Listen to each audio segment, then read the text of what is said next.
preparation for it?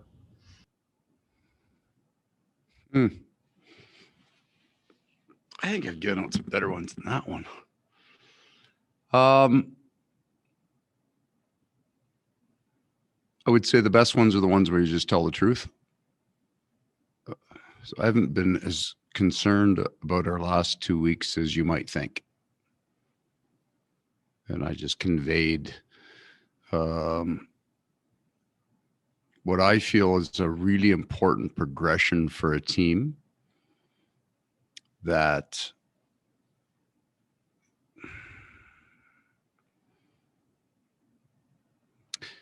so I think when you look at our year, we talked about the ups and downs of the North Division of being in Canada, that they would be extreme. And a 7-game losing streak is an extreme event for sure. But I think what we went through is really, really important. And I think we have a far, far better chance of winning now than we did 3 weeks ago. And none of that actually has anything to do with the words that I used. It's just that was the kind of underlying feel that I had going to the room, just to convey that to the team. Like, we have a chance and an opportunity to kind of come out of this 2 or 3 weeks that we've had and be a much, much better team. And none of it's going to make it easier or look good. We've had to scratch and claw here. And I would suggest, and go back to all of your predictions at the start of the year, certainly the national predictions, there's a whole bunch of them didn't have us making the playoffs. And then we got to this level and,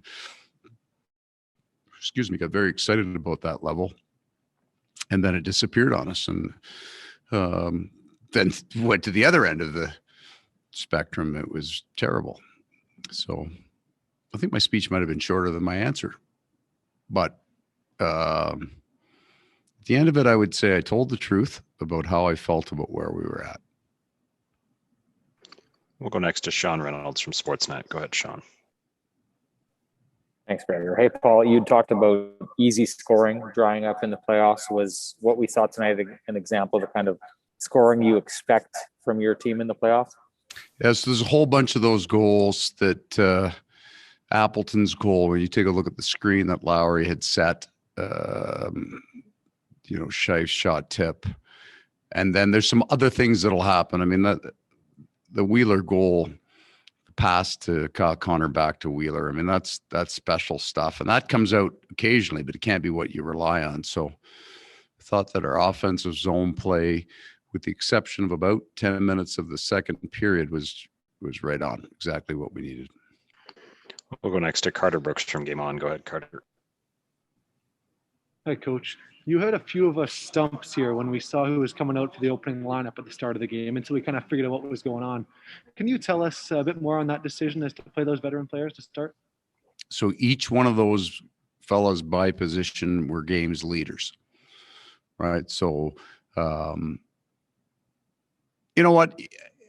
You kind of put yourself in the players, maybe how he feels, right? So it's your 1,000th game. That's a big deal.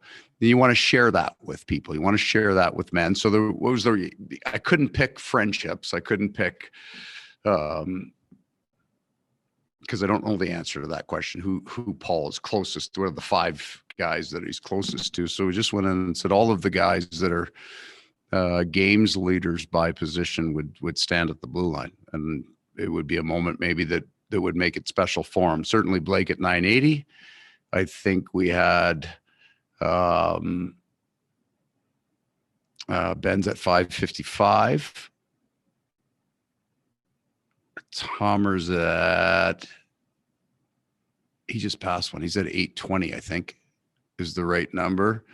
I'm not going to remember Josh's because he's at like 349.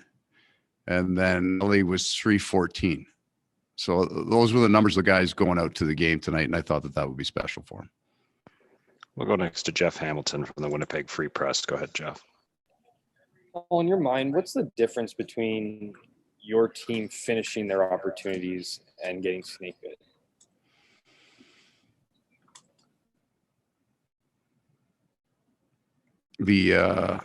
the 2 seconds before, right? The anticipation of an elite athlete that a shot's coming in has to be released. So that would be you ever read that Malcolm Gladwell book? He's talking about the guy that could pick out the double faults from a tennis server by watching TV, and he had a higher percentage than everything else. It's those elite people. You can't see it on TV, how they change their body and how they get their puck to it's a feel, right? So when you're feeling good and you're feeling right, everything happens for you, right? It doesn't pop over your stick. You're a half second early or a half second later, whatever it is that makes these men great. That's in them. It's not something you can kind of coach them. We say, well, if you shift your body here, they've done it 1,000 times. And when your mind is right, I think you're just in that zone where your body does the right things. We'll go next to Murat Atesh from The Athletic. Go ahead, Murat. Thanks, Gregor. Hi, Paul. I almost want to preface this by saying congratulations on the win, clinching third and getting a win on Paul Stastny's night. But Blake Wheeler was asked about playing through cracked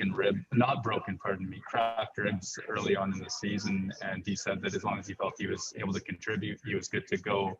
That's something I have to be honest, I don't understand where that comes from. Can you make me understand that decision by a hockey player and also the decision to play him substantial minutes as a coach? Okay, so we're playing in Dallas my first year here, and Blake gets hit into the door late in the game and crawls out the door down the hallway. So I pull my card out and I scratch his name off. And he's back on the bench about 3 minutes later, right? There's still time on the clock. We're down a goal. And I'm thinking that's not possible. So every player is different. Before anybody plays, the doctor decides whether this is just a pain thing or this thing can get worse. So it's cracked ribs. I mean, it's a pain thing. He has an incredibly high tolerance for pain. And at the same time, I'm going to watch that game. And if clearly he can't play the game, he's not going to play. But Blake would be a guy that has, over the time that we've gotten to know each other, would have a real wide latitude of what I would allow.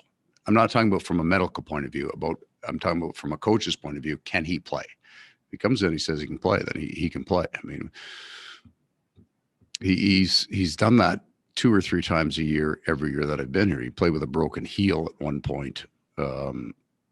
The list of injuries that he's played with that nobody would ever know about, and his production never fell off. And you kind of after the game going, how did he get through that?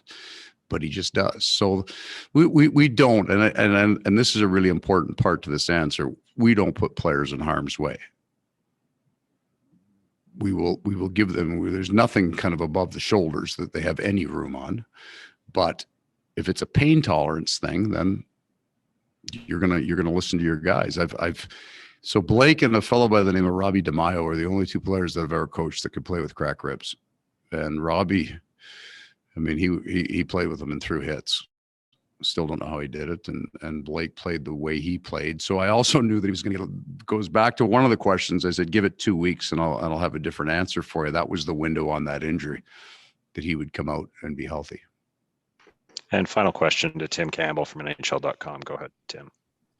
Well, looking forward, what do you foresee in a series against the Edmonton Oilers? I'm going to answer how you stop Connor McDavid and Leon Draisaitl 412 times. And if I'm any good, I'm going to give you 412 answers. Just hoping one of them's right. Thanks very much, Coach. Thanks, everyone. Have a great night.